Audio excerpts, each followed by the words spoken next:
Namaste. This is X Communities, episode 11. And just a couple of things that I want to remind you of. Listen to these at 1.5 speed. I think you'll enjoy them more, as sometimes I speak slowly and carefully. The other thing is, I learned a word today, actually, and the word is midrash, M-I-D-R-A-S-H. And when I learned this word, I thought this word perfectly encapsulates what I'm trying to do here with X Communities. And that is, I'm not here to tell you what the truth is, because I think you have to figure out what the truth is for yourself. It's not to say that there's not absolute truth by any means, because there must be absolute truth. Logically, one cannot say there's no such thing as absolute truth because you just quoted an absolute. So logically, that just breaks down. But anyway, midrash is like this term of, we're going to take a look at scripture, we're going to take a look at thought, we're going to look at somebody's writing, somebody's logo, somebody's words, and we're going to look at them from all different perspectives.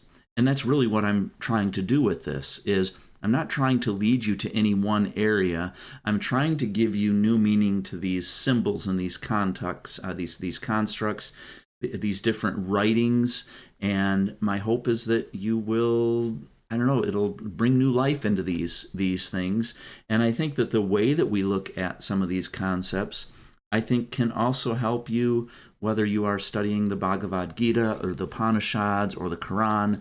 I think, anything like that, the Tao Te Ching, any of these writings that you can look at, maybe it's more the process that I want you to see that I'm going through to bring new life to some of this stuff. How I'm looking at, yes, all the different relationships, but I want this to be a productive experience for you.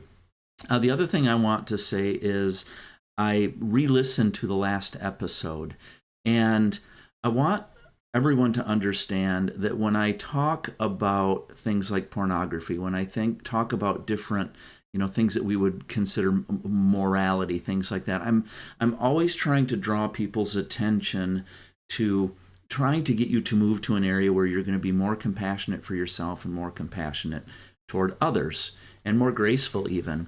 And I think to some extent, when I listen to some of my podcasts and some of the ideas that I present, it kind of comes across as arrogant. And in particular today, we're going to talk about some things. And I want you to understand that there's what I say, and there's what I do. And I get it that we have to be really careful because our behaviors speak much louder than our words. Unfortunately, a podcast like this, I can't give you a glimpse into my behaviors, because many of my behaviors are things that I struggle with. They're things that are private between my partner and myself. And, they're just things that I'm not willing to put out there on, in video land or in virtual land. And so when I say certain things, that doesn't mean that I don't have struggles. And where I am able to disclose my struggles, I will. But I am far from perfect. I am figuring out so much of this. Part of the one of the most significant reasons for me doing this is I want people to give themselves permission to figure it out and to take time with it and come to your own understanding. I am in no position to tell you what to believe or really even how to live, but I can certainly give you suggestions. I can give you different ways to look at things, and I hope that improves your life. So we start with, we're in chapter 5 of Matthew on verse 21.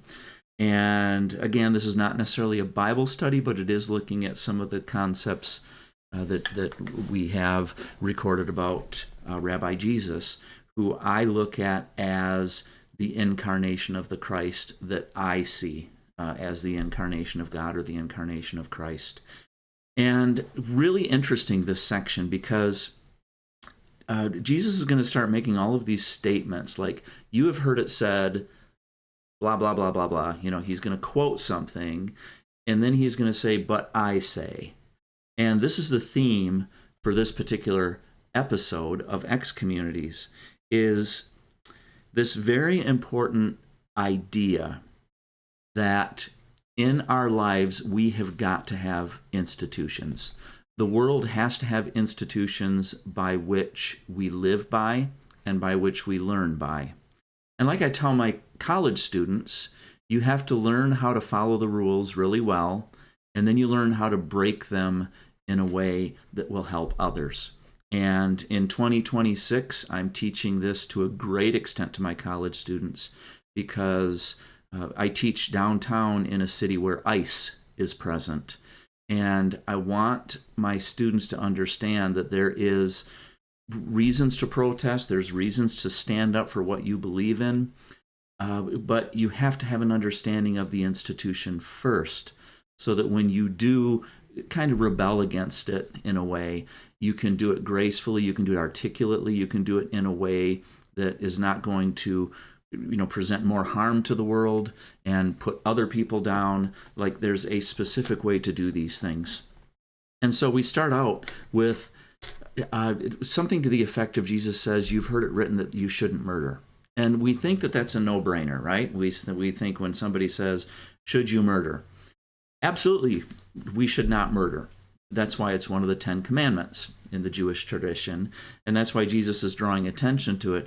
But Jesus is going to say these things. He's going to add this but, and it's almost like an and. It's like he's going to say, you've heard that it's been taught, don't murder, but I want you also to consider this. And a lot of times what he adds to these understandings, it almost hits really close to us. It's almost as if he's saying, since you understand the importance of not murdering, I also want you to understand, look, you can see Shadow back there stretching.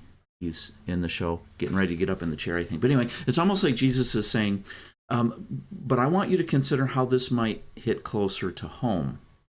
And I have a really good example. It's at the end of my agenda, but it feels right just to kind of put this in here now. And one of the interesting experiences that Mercy and I had just before Christmas, we went to this holiday light show. And it was in this little town that's right next to the town where I live. And it's one of these things where you drive through it in your car and you tune the radio to they have all the music synced and everything. And it was really, it was entertaining. It was fun. I paid much more than it was worth, quite frankly. But, you live and learn. We won't go next year. But what was really interesting to me is you went through and there were these images of the Christ being born. There were manger scenes. There was all of this stuff. There was, the song Go Tell It on the Mountain. And it was really corny and it was kind of childlike. And you go through this whole thing, and I don't know how long it took, maybe 15 minutes, maybe 20 minutes to drive through. And what was really kind of interesting and frustrating was when you got through this show and you get to the very end, the last about 10th mile, so you come around this corner and you start heading, I think it was east or whatever, but you come around this corner, and all of a sudden, there's all of these lights, and it's, we support our troops, and it's, thank you to the police officers and first responders. Thank you to this branch of the military, and this branch of the military, and this branch of the military. And I found myself, I said this to Mercy at the time, I said, what in the hell is what is this? Is this like an afterthought to the Christmas story? Is this like just a reflection of, American nationalism or Christian nationalism, where it's like you go through this, yes, kind of cheesy light show, but it's reminding you of the Christmas story and all this stuff. And then it's almost as if you get to the last 10th mile of this thing, and it's like, oh, but don't forget, the reason we have all of this is because we have the military and we have police officers and we have authority figures and yay America, United States of America, things like that. It was just really this odd type of transition. Like, we can't even have the Christmas story without being reminded that, oh, but you have to have violence. You have to have violence. And I think this illustrates kind of what happens is, we get these teachings, right? We get these rules. Thou shalt not murder. What is that? 4 words, right? Thou shalt not murder. Don't murder. We can narrow it down to 2 words. We can, give you the paraphrase. Don't murder. And what we do is our first response is not, well, let's figure out how to live in such a way that we're not murdering. our first response, I think, in our culture, in American culture, and I really hesitate saying American Christian culture because to me, you can't be Christian and American. To me, that's just weird when you try to attach your nationality to your religion. Like, to me, they're separate things. But it's almost like we say, oh, well, wait a minute. Yes, don't murder. But if this happens, then it's okay to kill somebody. Or in this situation, it's okay. It's almost like we can't just simply figure out ways how to follow this 4-line commandment, thou shalt not kill, or thou shalt not murder. It's like we have to come up with exceptions right away. And I think Jesus is really getting at the heart of this. And Jesus is saying, hey, maybe it's not so much about murder, but have you considered this type thing? How can we figure out how to do this better? And so, thou shalt not murder. And instead of making excuses, let's take a look at how we can actually live life where we are not going to murder. Let's actually take it a step further, and let's figure out how we can live life where we just don't kill, where we don't even have to harm another human being. This, I think, is what Jesus is getting at. And so he says, you've heard it said, thou shalt not kill or do not murder. And then he says, but I tell you, if you're angry at your brother, that's a problem. If you're angry at your brother, that's where the problem starts. And I think to myself, well, first of all, what does he mean by brother? Well, he doesn't necessarily mean biological brother. I think we already covered that part of the story in Matthew where Jesus said, who are my brother and my mother? These are my brothers and mother, speaking to the people around him. So Jesus really didn't have a very good it's not like he went around promoting the nuclear family. He didn't. In fact, the few teachings that we have about the nuclear family was more about Jesus saying, it's better since you've experienced that institution of family, that family institution, that family system, and it is important for us as human beings, but you have to get to a point where you have to grow beyond it. You have to grow up at some point. You have to be your own man, your own woman. You have to move beyond your family roles. And I think that he's kind of tapping into this. And he's saying, okay, if you're angry at your brother, and if you call your brother an idiot, I believe the word that in some versions was raka, which is a word of contempt. Like if you hold your brother in contempt, and your brother is your neighbor, it's the person who lives across the street from you, it's the person who you interact with, it's your brothers and your sisters. Because again, keep in mind that part of the message is we're all children of God, and God does not have grandchildren. We're all children of God. We are all on some levels on an equal playing field with other human beings in terms of us all being children of God, and that makes us all siblings. And this contemptuous word, raka, like just holding you in contempt. There's an unbalance, right? It's almost like the Hindu idea of karma, that if you hold somebody in contempt, you're going to be held in contempt. It's that scale balance, I think, that Jesus is getting at here, is that if you call your brother, if you call your brother an idiot, if you call your brother a name, that's one thing. And then he goes on and he says, but if you call your brother a fool, you're in danger of the fires of hell. So we have raka, which is this term of contempt, and then we have you fool. Now think about the term fool, because I've been really struggling with, like, what's the difference between the two? Like, why is raka just like a contemptuous term towards your brother, calling him an idiot, you idiot, just kind of brushing him off or whatever. But when you term your brother a fool, or your sister, when you term them a fool, somehow that has more gravity to it, that has more depth. And the best thing that I can come up with is when you call somebody a fool, when you say you're a fool, you are characterologically minimizing them, and you are basically bringing them down to this single label. So it's almost like, you dummy, you idiot, that's one thing when you say things in that way. It's another thing when your eyebrows get furrowed and you're angry and you say, you're a fool. It's almost like you have completely written them off. It's not like this casual, contemptuous statement. It's like you've written them off. And the idea here is that you're in danger of the flames of hell. You're in danger of hell. Now, keeping in mind that the symbol of hell, the symbol of fire, whenever it's used by Jesus, is always, it is a process of purification. So these really dynamic symbols, these poetic symbols, these hyperbolic words sometimes that Jesus uses to make a point of saying it's this important. It's this important that if you call your brother a fool, like, don't do that. Don't even start going down that road. And let's think about this, because if you cannot call your brother an idiot and scoff at somebody's having, man, what a bunch of idiots, that sort of attitude. And if you take that to the next step and you're really serious about, like, I'm never going to call my brother a fool. I'm never going to say, you fool, like you are just beyond hope. If we don't go to that space with our neighbors, with our brothers, to other people in our community, to people from other countries, in other countries, however you want to look at it, our brothers and sisters in God, our fellow human beings, if we don't take those steps, we will never have to worry about killing another human being.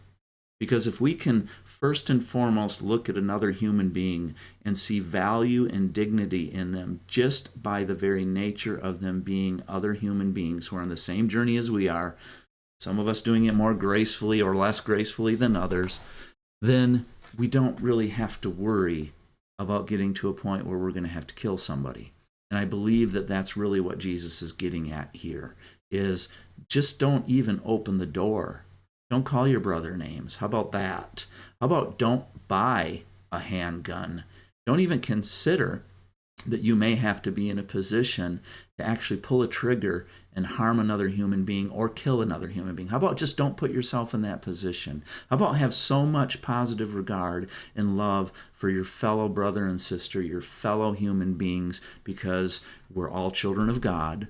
How about have that level of respect and dignity to the point that you're willing to say, you know what?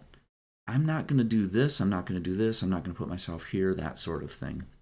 I really think that that's what Jesus was getting at, because the space between you and other human beings, whenever you're looking at another human being, the space between you and that human being becomes the priority. That's the chair right here. That's what I teach my clients when they're sitting here and I'm sitting on the couch, or vice versa. I teach them that right now for this hour, we're talking about the space between me and you. And we're going to show up with unconditional positive regard and value for one another. We don't have to see eye to eye, but we can at least have this attitude of love and respect and dignity, that sort of thing. So the space is really important. So much so that, and this is kind of interesting too, Jesus says if you're bringing your offering to God, and I think like even in terms of communion, like when you're ready to commune with God, when you're ready to go into contemplative prayer, when you're ready to partake of the table, if you want to look at it that way from the Christian tradition, when you're ready to do these things, if you remember that you have something against your brother, go clear that up first. I mean, that's what Jesus is saying, and that's a whole nother line of thought that we're gonna continue to unpack. Is that Jesus was interested in showing you how to be human. Jesus was not interested in proving to you that he was God. I know that makes me another heretic, right? In some of my friends' lives, that's going to sound like a horrible thing. But look it up. I mean, look up the number of times that Jesus says, "Follow me." Jesus never says, "Worship me." Jesus says, "Follow me." And now we have this opportunity to say, "Okay, God, give me a minute. I got to go make things right with my brother or my sister," and that means neighbor. That means stranger. That word is used in a much greater context than the nuclear family. So you leave your offering and you go take care of the relationships first, because Jesus showed us how to be human first before he showed us how to be Christian, which of course was not even a religion at the time. So anyway, you get the idea. So the other thing is an interesting teaching. When you're on your way to court, if somebody sues you or something like that, it's like settle it with them first before it goes to court. Settle it with them first. Don't play these games. Just settle it with them first. Deal with the relationship first. If you've done something wrong in a relationship and you find that the authorities are involved, then do the right thing first by actually taking the time to make things right. Do it before the authorities get involved. And otherwise, in verse 26, I think the idea is, now I'm trying to remember what it said, but in verse 26, because I want to get these words correct. Truly I tell you, you will not get out until you have paid the last. It talks about being put in prison. That's what it is. It talks about being thrown into prison. And it's like, you're not going to get out until you pay the last penny. And in my mind, it doesn't mean literally the last penny. Okay, again, individuals who only look at the literal level of some of these stories, you are selling yourself so short. And I know this is going to sound a little bit like an insult, but you're also engaging the text on about the level of a 7 or 8 year old, which that's where literal understanding of these stories is very important. But you have to look deeper. What does it mean you're going to pay the last penny? It means you're going to pay with your mind. It means that you're going to lose sleep at night. It means that this is going to drive you nuts. That it's going to drive you crazy. You're going to go into spaces of seeking revenge and drawing a blank on the word, but I want to show you a quote. It's kind of like this. Let me see how I can get this here. This quote I saw on social media, and I think this is a perfect idea here about why you want to settle things right away instead of letting them become, build into resentment and revenge. And it's this. It's imagine being bit by a snake. And instead of trying to heal and recover from the venom, you chase after the snake. You try to catch it because what you're really interested in is you want to know the reason it bit you, and you want to prove that you didn't deserve to be bit by the snake in the first place. I'll leave this quote at the end of this, if I can remember, at the end. But this is the idea. This is the reason for settling things first. This is the reason sometimes for, making the decisions that you make just to walk away from things sometimes, is that, don't chase after the snake that just bit you, because that's going to be a really horrendous way to live. If you live in this space of always looking for revenge and trying to understand, sometimes life doesn't make sense. Sometimes there's pain and suffering. It's not going to make sense to you. And so you heal, you keep living, and you can get yourself in that framework and that mindset. Even in your suffering, even in your pain, you can resort to just being in the flow of X, of Christ, and other religions have different terms for that. Being in the flow of Brahman, being in the flow of love, so many different ways we can say that, so that you, even though you are suffering, you can find joy within that suffering. So don't chase the viper. And then Jesus continues with this, you have heard, you have heard, you have heard. And remember, Jesus is talking about the system. And this too is really important. He's talking about this system. You have heard about this system that teaches A, B, C, and D. But I tell you that you have to go through the system to get to this deeper understanding. Okay, so here's the next stop that he makes, and this is really interesting too. You have heard it said, what was it? But don't commit adultery. Don't commit sexual immorality. And then he says, but I'm going to tell you, don't even look at a woman lustfully. It's like, as soon as you recognize that you're looking at a woman as an object, it's like as soon as you've opened that door and you dwell on it, you might as well just commit adultery, because the important thing to understand is this. It's like you can look at a woman as an object, and you can even cheat on your partner and commit adultery. And there are things that you can do that are incredibly immoral, but whether you're this far away or whether you're this far away, I think what Jesus is saying is you're missing the point of what you could have in a true relationship with a partner. Whether it's it's almost like he's saying you're missing the point. Keep your eye on what is true love. What does it mean to have true intimacy with another human being? What does it mean to truly be vulnerable and have that intimate level of communion with another human being. Like, I think what Jesus is saying is take it that seriously, you know. Now, that being said, you know, we can talk about pornography, we can talk about the objectification of women, and we have to be very aware of that. We can also talk about the reality of being, you know, for me, being a man at the beach and seeing an attractive individual in a bathing suit and being like, oh wow, you know, and you know, looking a little bit too long. And it's like, you know, we have to be realistic. We're still human beings. We have attractions. We still drop the ball. We do things. Be graceful with yourself. I'm certainly not going to sit here and tell you that I have never looked at another individually lustfully. I'm not even going to tell you that I haven't done that in the last week or even the last 48 hours. I don't know, but you know, but the point I'm making is that there's the mindset that we have to have, which is, this is the goal right here. This is the goal. This is what it should look like. And then there's the reality of, we're all working slowly toward getting there, and that God's going to be graceful with us, and that you can forgive yourself for mistakes that you've made. And as long as you get up each day and get a little bit better, that's really what we're working working toward. So, you know, Jesus says, if you look at a woman lustfully, tear out your eye and throw it into the fire. Again, my friends, we're talking hyperbole here. You know, even when Jesus talks about hell, we're talking about hyperbole in the sense of he's using terms like heaven and hell. Not that he talks a lot about heaven, if you really look. He uses these terms to draw our attention to how serious some of this stuff is, and how it might get in the way of you actually experiencing full, vibrant life. It's almost like, keep your eye on this. And so anyway, keep that in mind.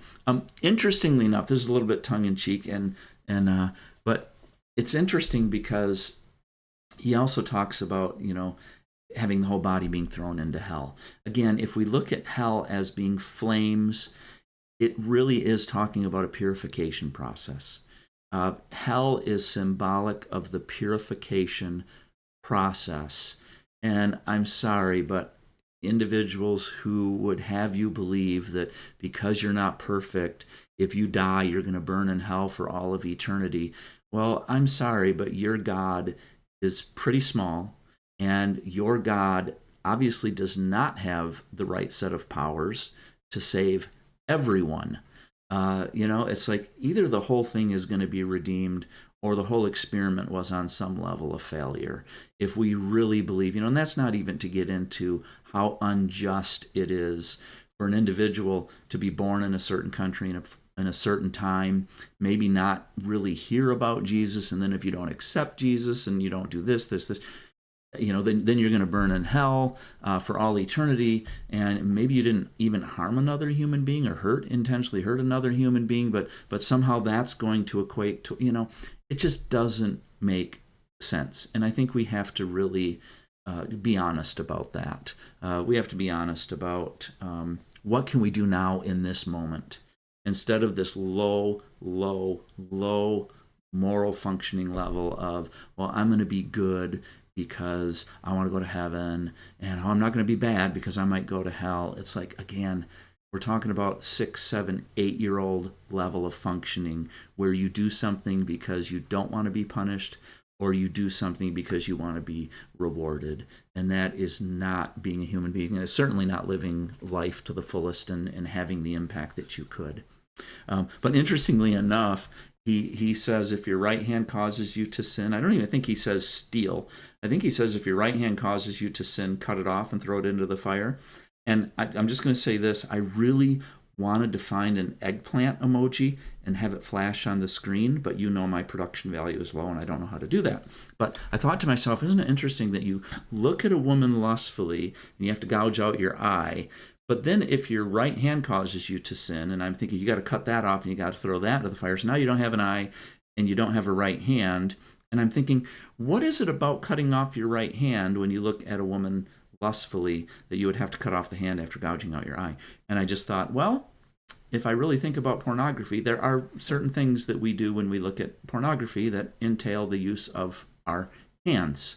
And this is where, the eggplant emoji would flash. But I won't do that. But anyway, this too, though, is really important, because as we talk about violence, and we're going to get into some things here, when we talk about violence and we talk about Christian nationalist, white Christian nationalists typically, and we talk about violence, don't buy the gun. This is what you're going to hear from me.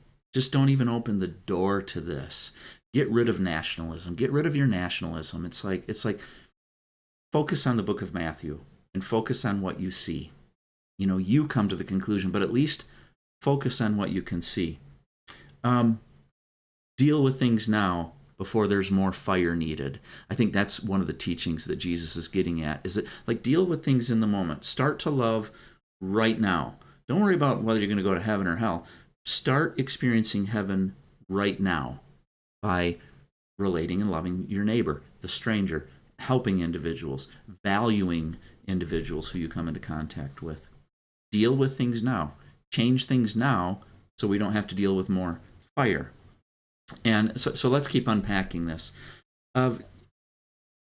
31 and 32, Jesus says, don't divorce unless there's marital unfaithfulness. I do want to address this. I really question whether Jesus actually said this. And I think he may have said it, but I think that we're missing some information, or I'm missing some information would be a more fair way to say this. And the only two things that I want to really acknowledge about these two verses is number one, this was a culture where males had complete control over whether they stayed with their partner, the woman, or not. A man could divorce a woman for whatever reason, tired, wants, this is also a culture where it was not uncommon for people to sleep around and for men to have mistresses and so, what I mean? It's like that was part of the culture. It wasn't much different today. I know we like to romanticize our religious stories to make it fit our narrative, but the reality is women didn't have a lot of choice, and that may have been part of why Jesus was addressing this particular rule or guideline. But the other thing I want to draw attention to is, as a clinical mental health therapist, I would never say to a woman I was working with who was being physically abused, emotionally abused, psychologically abused, spiritual abuse, which is one of my specialties, is spiritual abuse. It's a real thing. I would not want to look at a woman and say, well, but did he sleep around? Did he mess around with another woman? Did he sleep with another woman? Because, boy, that's the only reason, And I will continue to advocate and say, for me personally, I would much rather deal with an unfaithful partner, because I feel like I can heal from that if somebody makes a mistake or whatever. It's like a one-time deal. I can heal from that.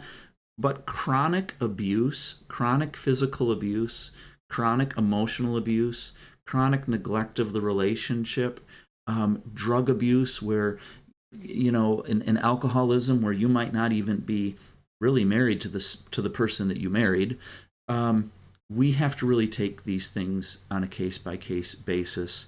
And I will continue to say that I want my friends, my loved ones, my clients, I want you to have a partner that you are just living life with. And if that means it's been years and things are just not going anywhere, it's like, it's not about the piece of paper on file with the state of Michigan or the county or wherever it's filed. It's not about that. It's about so much more. It's not about the law. It's about so much more. And I think that we can kind of extend Jesus's exceptions to divorce when we understand that a lot of times women didn't have a choice, and so there needed to be at least some boundaries for men. But at the same time, we also have to acknowledge that in a culture, in 2026, in a culture where women can divorce men, and women can leave, that there are more reasons to leave than simply marital unfaithfulness. So I think we have to really stress that. This is kind of interesting too. Then we get into this section of let your yes be yes and your no be no. This is really interesting. We do cute things like we pinky swear. Like Mercy and I, sometimes we pinky swear just to kind of be cute or whatever. And then of course you stand before a judge and you have to put your hand on the Bible or put your hand up. I don't know. They might do it different now. But there's this whole process of, do you swear to tell the whole truth and nothing but the truth? So help you God. All of this stuff. And the idea here is really an important one. And again, it's like we recognize that the law is in place. We recognize that our contracts and the agreements we enter into and our pinky swears, those are all very important constructs, because those systems are teaching us the importance of following through with what you need to follow through on so that people can count on you. And then Jesus takes it one step further and says, but you really should get to the point where you don't even need a contract. Where when you meet with somebody, when you meet with a friend, when you meet with a neighbor, and you say you're going to do something, you have the type of character that they know you're going to follow through, and you're going to do what you say you're going to do. So it comes down to, okay, we have the law, and we have these rules and these guidelines and these pinky swears in place so that we can count on people, and we can learn to count on people. But at some point, we have to expect of ourselves that when we say yes to something, we're going to follow through. And when we say no to something, it means we're saying no to something. Let your yes be yes and your no be no. We don't need to have anything else beyond that, but you do have to go through the process of understanding the importance of, being a person of your word, contracts, agreements, things like that. Anything else is from the evil one. So, something that is lacking in character. Now, here we get into a real interesting aspect of this, and I keep looking out the window because I have a client coming, and this might be them right now. It is not, so I'm going to keep talking, but when they drive up, I'm going to have to hit pause on the video. Now, we get into this really interesting section, and I'm going to spend some significant time here. In fact, I'm going to introduce it. I'm going to give it just kind of a glossing over, because the next episode I'm going to start here and I'm going to really unpack this, and I might even become really intense about it, because I think that this is really, really important. There are certain teachings in all religions, and they usually have to do with nonviolence, peace, welcoming the stranger, taking care of each other, all of these incredibly important, goals that we have to have. And it fascinates me to no end that, for example, on Sunday I went to a church service, and let's just say that there were 1,000 people there. Statistically, over half of them elected the current president. Statistically, if 1,000 people are there, statistically, there are 1,200 guns represented in that population of 1,000 congregants. And about 60% of them, so let's just say 600 or 700 handguns in this Christian congregation, okay? This Christian congregation where the lead pastor, I think our pastoral staff at this particular church, I don't think they dare to use the term ICE, and I don't think they dare to use the term undocumented immigrant. God forbid we would actually say undocumented immigrant, because that would be a political statement, right? Even though these are the individuals that Jesus was exactly talking about. But I want you to hear some things, because there's turn the other cheek. There's love your enemy. And again, this is going back to the beginning, what we started with. It's what is it about the trajectory of a person's heart when they hear love your enemy, that your first response is not, well, how do I love my enemy? Yeah, I'm going to do that. I'm going to love my enemy. That's my goal. My goal is I'm going to love my enemy. Instead, the first response is, well, you should love your enemy. Oh, but wait a minute. But what if they're your enemy? Did you see how ridiculous that sounds? Because if they're your enemy, well, we can drop a bomb on them, and we can shoot them, and we can harm them, and we can ignore them, and we can, apply tariffs, or however you want to put it. But it's like, love your enemy. There's two types of people in my mind. Maybe three. Maybe the third type is the person who sits on it and reflects on it. And I really need to reflect on that. But in my mind, it's like, love your enemy. You got three words right there. Love your enemy. To me, one type of person is going to say, that must be really important, because that seems to be in all of the major religions, the idea of forgiveness and grace and love.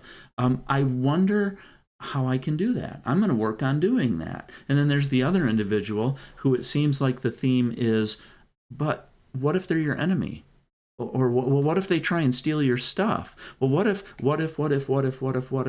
And all I can say is, quite frankly, that says something about an individual's heart when they read some of these teachings of Jesus, and their first response is to try to find exceptions to the rule instead of discovering that they can live by the rule and exceed living by the rule. That's what Jesus is getting at.